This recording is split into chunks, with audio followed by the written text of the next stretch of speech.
and calling the Democrats socialists. Socialism is not the biggest threat to America. Socialism has nothing to do with what we're dealing with right now. Like I said, everything I just described, none of that has anything to do with socialism.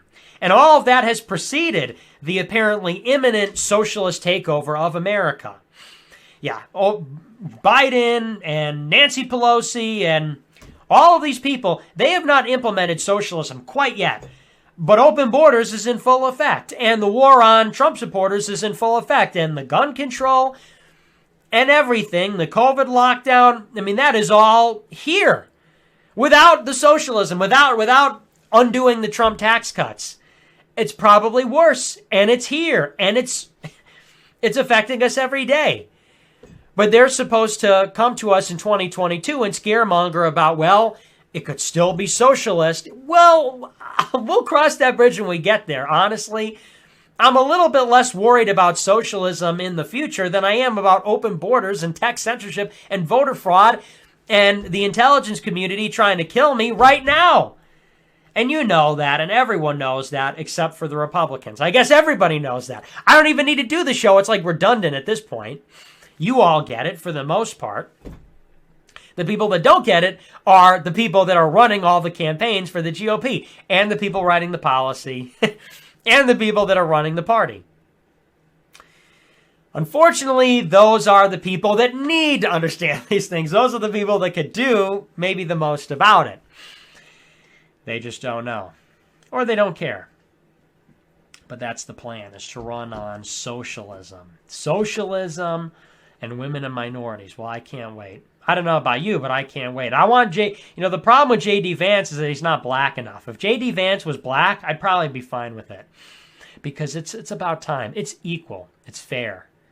It's time for a black neocon to rape America. You know that? You know that? It's time for a Latino neoliberal billionaire show.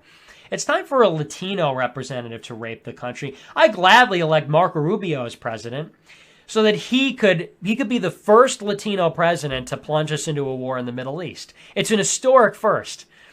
In an historic first, President Marco Rubio becomes the first Latino president to send ground troops to the Middle East against a foreign country for the benefit of Israel. Yeah, it's about time. It's equal. It's fair. Thank you. Thank you, GOP. These guys, they know what I like. They know what I need. They know exactly what I need. You ask and you shall receive. What are the GOP voters clamoring for? You could see Emmer and McConnell and Kevin McCarthy. What do our voters want? What do you guys want? Nationalize Twitter, kill the pedophiles, no more homosexuals, stop pandering to Black Lives Matter, build a wall between America and Mexico. More black neocons, you got it, coming right up. More non-white neocons, coming right up. More women in government, because we don't have enough of that, coming right up. You got it. Who do you have a problem with? Who's your biggest enemy, Republicans? Don't answer that in the live chat. Don't answer that. Who's your biggest enemy? The media, the globalists, journalists, the Democrats, Black Lives Matter, Antifa. Socialists? Oh, it's socialists? Say no more. The Democrats they're Venezuela-style socialists. Who cares? Who cares? Let me tell you something. I would vote for a socialist if they would end immigration. If Bernie Sanders ran and said, I'm going to close the border, I'm going to stop the glut of high and low skilled immigration, legal and illegal, I would vote for him. If somebody ran as a Soviet-style socialist, not even new economic policy like Stalinism, not any of Gorbachev's nonsense, not Khrushchev and his de-Stalinization. I mean a Stalinist. I would vote for a Stalinist if he would just simply close the borders, if he would restore order on the streets, if he would stop big tech and billionaires from humiliating and dictating the political discourse in the country. I would vote for a socialist dictator if he did all of those things. Madison Cawthorn and these guys that like to say, you can only vote for socialism once, and that's supposed to be like really ominous or something, yeah, I'd be fine with that. Oh, you're telling me we can end democracy? Where do I vote for that? You only vote for socialism once. Why? Because socialism would end this ridiculous charade of democracy? Where can I cast this vote? How do I vote for socialism? Do I just write it in? Do I just write socialism? How do I vote for it? How do I vote for socialism, right? You only vote for socialism once because then elections don't happen anymore. Really? Really? How do I vote for it? Do I write it in? Who's the candidate that's doing that? Where do I donate to his campaign? How can I volunteer? How can I knock on doors? Hi, I'm with socialism. Did you know that we just vote one more time and then we don't have to have any of this charade ever again for the rest of our lives? We could just dispense with this facade that we have any say in the country. And also we get to disenfranchise people with a room temperature IQ that don't even know who the vice president is. People would say, really? Gee, where have you been all my life? Here's 100. Honey, do we have any cash in the house? Yeah, I would enthusiastically campaign for that. I would go door to door with the big socialist flag, and I would say, listen, we're closing the border. We're cleaning up the scum and the drugs and the crime from the streets. We're going to rein in the power of the billionaires, and there's going to be no more elections. How many people do you think would vote for that? Sign me up. I don't care what you call it. Call it socialism, call it whatever you want. We have to pay a little bit more in taxes. Well, at least we get something for it. No. I mean, I'm not a socialist.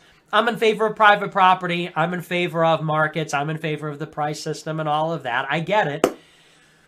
But the point is, we have got to be clear. We have to have some clarity about what the problems are in the country, about what the threat is in the country. We have to have some clarity about what our priorities are as a party and as a people. Socialism is not the number one threat to America. It just isn't. There's no way to cut it where you can tell me that Venezuela-style socialism is imminently going to arrive. At least that it's going to arrive sooner than all these other problems and cause more headache for us, cause more strife for us than all these other problems that I just listed. Everybody knows that. And ultimately, this banner against socialism is meant to serve the donors of the party. You know, because what does that ultimately mean? It means less regulation. When they go against socialism, you know, when we define ourselves against socialism, what does that necessarily make us for? Unrestricted markets, unregulated markets, untaxed profits. This is the ideology of the billionaires. The billionaires don't want socialism. It's the rich that are afraid of socialism. Not Republican, working class, middle class people. It's the rich that don't want socialism. They're afraid of that. The rich aren't worried about BLM because they live in gated communities. The rich aren't worried about tech censorship because they can buy influence. They don't need to talk about it on Twitter. They buy it. So the rich aren't concerned about the problems that we have. They send their kids to private school, not public school. They don't have to deal with these immigrants. They don't have to deal with people speaking Spanish in the ghettos. They live in the wealthiest zip codes in Martha's Vineyard and Hinsdale. You know, that's not far from where I live. They don't have to deal with these problems. They're the ones afraid of socialism. They get in their Range Rover and then they complain to their trophy wife about how, you know, America is about earning your keep and earning your way to the top. And, you know, maybe you earned that, but you don't have the same problems as most conservatives. You don't have the same problems as most white people. Most white people are wage slaves. Doesn't make much of a difference, honestly. I mean, it does. I don't want to be ignorant. It does. It matters to people, gas prices and cost of living and taxes and everything. But let's be real. What matters to people is their faith, their culture, their nation. This is something which